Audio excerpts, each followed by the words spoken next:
یہ ہماری ترجیح ملک کا مفاد ہوگا۔ اگر ہمیں آج کے سیاسی نظام میں صلاحیت نظر آتی، وہ قابلیت یا وہ اہلیت نظر آتی ملک کے مسائل کو حل کرنے کی، تو ہم اس پلیٹ فارم سے بات کر لیتے۔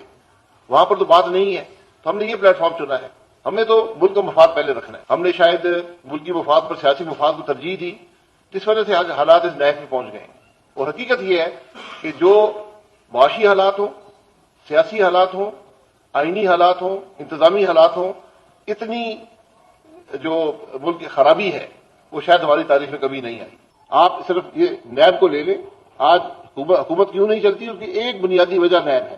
جب کوئی افسر فیصلہ نہیں کرے گا کہ آپ نیب کو ختم کر سکتے ہیں، ایک عامر نے بنائی تھی ایک خاص اپنے ذاتی مقاصد کے لیے، سیاست کو کنٹرول کرنے کے لیے، ہر سیاسی حکومت نے اس کو دل سے لگائے رکھا ہے، اور اس نے پورے ملک کے گورننس کے نظام کو مفلوج کر دی۔ اور ہم یہی کہہ رہے ہیں کہ جو سیاسی نظام ہے وہ حل دینے میں ناکام رہا ہے، آج اس کو جاگنے کی ضرورت ہے۔